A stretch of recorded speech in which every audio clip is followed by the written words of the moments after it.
ओम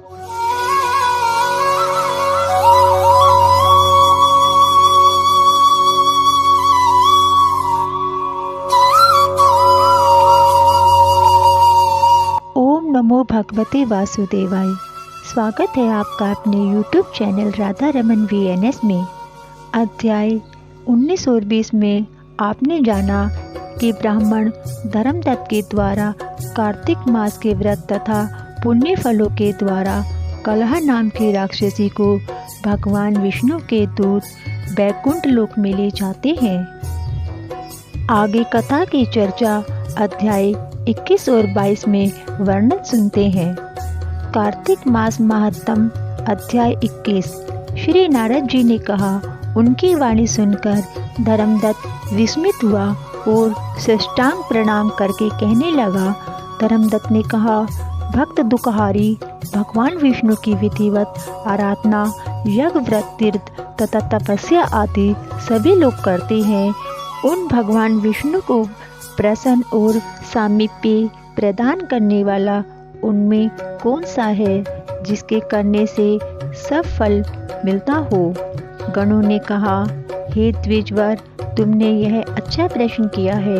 मैं इतिहास से ही प्राचीन वृतांत कहता हूँ, उसे सावधानी से सुनो। पूर्व काल में कांचीपुरी नगरी में चोल नामक चक्रवर्ती राजा हुआ। उसी के नाम से उस देश का नाम चोल प्रसिद्ध हुआ।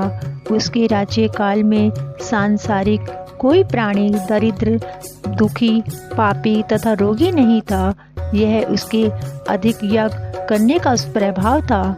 ताम्रपर्णी नदी के दोनों तटों पर स्वर्ण के यज्ञ स्तंभ कुबेर के चित्ररथ नामक उद्यान के समान सुशोभित थे। एक समय वह राजा विष्णु भगवान के पास गया, जो शेष नाग के सैया पर योग निद्रा के वश सो रहे थे। वहाँ पर राजा ने मणि मोती तथा स्वर्ण के दिव्य फल फूलों से विधिवत विष्णु भगवान की पूजा अर्चना की।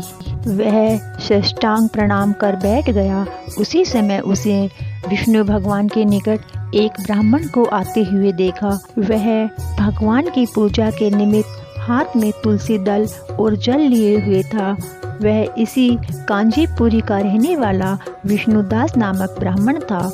विष्णुदास ब्राह्मण ने वहां जाकर विष्णु भगवान को विष्णु सूक्त मंत्रों से स्नान कराकर तुलसी की मंजरी तथा दलों से विधिवत पूजन किया। तुलसी की पूजा से अपनी रत्नमयी पूजा को ढकी देखकर राजा क्रोधित होकर ब्राह्मण से यह वाक्य बोला। चोल ने कहा, हे विष्णुदूत, मैंने मणियों और स्वर्ण के फूलों से भगवान की आराधना की थी।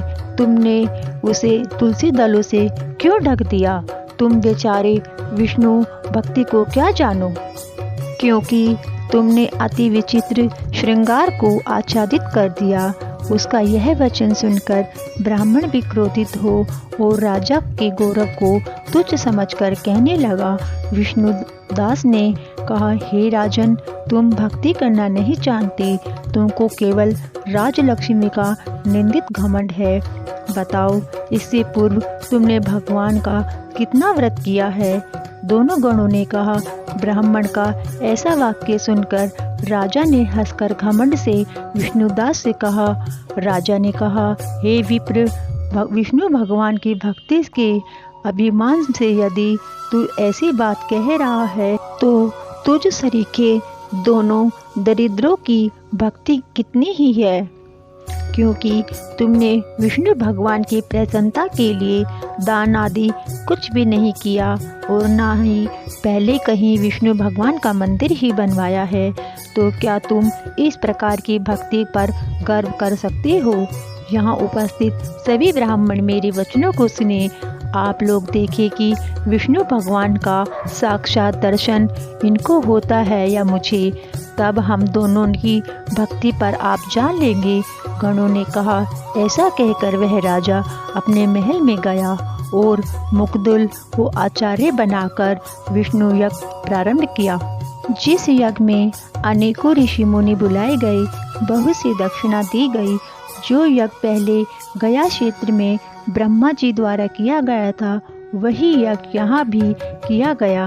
विष्णुदास भी उसी पूर्व मंदिर में व्रत करता हुआ विष्णु भगवान की प्रसन्नता के लिए यथोचित नियमों का पालन करता हुआ रहने लगा। माघ तथा कार्तिक मास का व्रत, तुलसी के वन की रक्षा और एकादशी तिथि को विष्णु भगवान के द्वादक्षर मंत्र का जाप किया। षोडशोपचार गीत और नृत्य आदि मंगल कृत्यों से नित्य प्रति विष्णु भगवान की पूजा तथा व्रत आदि को किया। भूमि पर सोते चलते और सदा विष्णु भगवान को ही देखा स्मरण करता हुआ सब प्राणियों में समदृष्टि से विष्णु भगवान को ही देखता था। विष्णु के प्रसन्नार्थ सर्वदा माघ तथा कार्तिक व्रत के विशेष नियमों का पालन व उद्यापन विधि को किया। इस प्रकार व्रत में स्थित विष्णु ही निष्ठापूर्वक कर्म तथा तल्लीन हुए चोलेश्वर और विष्णुदास को आराधना करते हुए बहुत दिन बीत गए। इति श्री 21वां अध्याय संपूर्ण। ओम नमो भगवते वासुदेवाय। आइए श्रवण करते हैं कार्तिक मास महत्तम 22वां अध्याय। गणों ने कहा, नियमों का पालन करता हुआ विष्णुदास किसी समय भोजन बना रहा था कि कोई छिपकर उसका पाक चुरा ले गया। उसने उस पाक को वहां ना देखकर भी सायंकाल की आराधना ना होने तथा व्रत भंग होने के डर से फिर से भोजन नहीं बनाया। दूसरे दिन फिर भोजन बनाकर विष्णु भगवान को भोग लगा रहा था कि तब फिर कोई पाक चुरा कर ले गया। हे निप्र, इस प्रकार लगातार 7 दिनों तक कोई उसका पाक चुराता रहा। तब विस्मित होकर वह अपने मन में विचारने लगा, यह बड़ी विचित्र घटना है कि ना जाने कौन मेरे पाक को नित्य प्रति चुरा ले जाता है। यह परम सन्यासियों का स्थान है, इसे नहीं छोड़ना चाहिए। यदि मैं फिर से भोजन बनाकर भक्षण करता हूँ तो सायंकाल को और इस प्रकार की पूजा कैसे छोड़ी जाएगी। पाक बनाकर उसे तुरंत भोजन नहीं करना चाहिए, क्योंकि बिना भगवान को अर्पण किए वैष्णव लोग भोजन नहीं करते। 7 दिन निराहार बीते और मैं व्रत में ही तत्पर ही हूँ।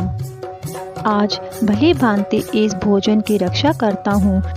यह सोचकर भोजन बनाकर उसी स्थान पर ओट में छिपकर बैठ गया। उसी समय पकवान को चुराते हुए किसी एक चंडाल को देखा, जिसका शरीर भूख प्यास से दुर्बल हो रहा था। केवल शरीर में अस्थि पंजर शेष था। उस चंडाल को देखकर श्रेष्ठ ब्राह्मण का चित्त दया से दुखित हो गया। अन्न को ले जाते देखकर ठहरो ठहरो कहकर ब्राह्मण उसके पीछे दौड़ता हुआ कहने लगा, अरे यह रूखा भोजन कैसे करोगे? इसके साथ घी भी ले लो। यह कहते हुए श्रेष्ठ ब्राह्मण को अपनी ओर आता हुआ देखकर वेग से दौड़ता हुआ वह डर से मूर्छित होकर पृथ्वी पर गिर पड़ा। भय से उस मूर्छित चंडाल को देखकर वह दयालु ब्राह्मण शीघ्र ही उसके पास आकर अपने वस्त्र से हवा करने लगा। इतने में ही विष्णुदास ने शंकर चक्र गदा पद्म पीताम्बरधारी चतुर्भुज रूप, अलसी के फूल के समान कांति वाले, छाती में कौस्तुभ माला की सुशोभित साक्षात श्री विष्णु भगवान को देखा। भगवान का दर्शन करके सात्विक भाव से युक्त वह श्रेष्ठ ब्राह्मण उनकी स्तुति तथा प्रणाम कर कुछ भी कर ना सका। वहीं पर सब इंद्रादि देवतागण भी उपस्थित हो गए और गंधर्व तथा अप्सराएं आकर प्रसन्न होकर नित्य गीत आदि करने लगी। वह स्थान सैकड़ों विमानों से परिपूर्ण, सैकड़ों देव ऋषियों से व्याप्त तथा गायन और वाद्य के कलकल से गुंजित हो गया। तब विष्णु भगवान सात्विक व्रतधारी अपने भक्त विष्णुदास को छाती से लगाकर अपना रूप देकर अपने साथ वैकुंठ धाम को ले गए। उत्तम विमान पर चढ़कर विष्णु के निकट जाते हुए विष्णुदास को यज्ञ में दीक्षित राजा चोल ने देखा।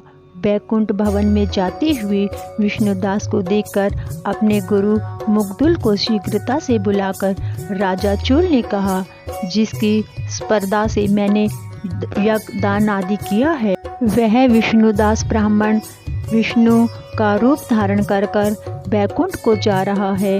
मैंने यज्ञ में आपसे दीक्षा लेकर इस वैष्णव यज्ञ को विधि पूर्वक व्रत किया है। अग्नि में हवन तथा ब्राह्मणों को दान आदि से संतुष्ट किया है। क्या अब तक भी विष्णु भगवान हमारे ऊपर प्रसन्न नहीं हुए? विष्णुदास की भक्ति से ही विष्णु भगवान ने विष्णुदास को दर्शन दिया। इससे सिद्ध हुआ कि दान आदि तथा यज्ञों को करने से भगवान विष्णु प्रसन्न नहीं होते, अपितु केवल भक्ति से उनका दर्शन होता है। ऐसा कहकर उसने अपने भांजे को राजगद्दी पर बैठा दिया। क्योंकि लड़कपन से ही यज्ञ में दीक्षित होने के कारण राजा पुत्रहीन था। इसी कारण आज भी उस देश में राज्य के अधिकारी उसी नियम के अनुसार भांजे ही हुआ करते थे। अनंतर यज्ञ मंडल में जाकर यज्ञ कुंड के अभिमुख खड़ा होकर उसने विष्णु भगवान को बड़ी शीघ्रता के साथ 3 बार पुकारा, हे कमलापते, मुझे आप अपने अचल भक्ति दीजिए, जिससे मैं मन, वाणी तथा कर्म में सदा आपका भजन किया करूं। ऐसा कहकर वह राजा लोगों के सम्मुख ही अग्नि में कूद पड़ा। मुदगुल ने मारे क्रोध के मारे अपनी शिखा उखाड़ डाली। इससे उसके गोत्र में आज भी उसके गोत्रज्ञ शिखा रहित रहते हैं। इतने ही में भक्तवत्सल विष्णु भगवान कुंड के सम्मुख प्रकट होकर चोलेश्वर को दर्शन दिए और हृदय से लगाकर विमान पर आगे चढ़ा लिए। विष्णु भगवान उसको आलिंगन कर गए। अपने समान रूप देकर देवताओं के साथ राजा चोल को लिए हुए बैकुंठ को गए। लक्ष्मी के प्यारे विष्णु भगवान ने अपने समान रूप वाले विष्णुदास ब्राह्मण को पुण्यशील और राजा चोल को सुशील नाम देकर दोनों को अपना द्वारपाल बनाया। इति श्री 22वां अध्याय संपूर्ण। ओम नमो भगवते वासुदेवाय। बंधुओं, आपसे अनुरोध है, यदि आप हमारे चैनल पर नए हैं तो हमारे चैनल राधा रमन VNS को सब्सक्राइब जरूर कीजिए, ताकि हमारे चैनल के माध्यम से आने वाली व्रत कथा तथा त्योहारों की जानकारी आपको समय पर मिल सके। वीडियो अच्छी लगे तो वीडियो को लाइक व शेयर जरूर करें। आप सबको जय श्री राधा रमन जी की धन्यवाद।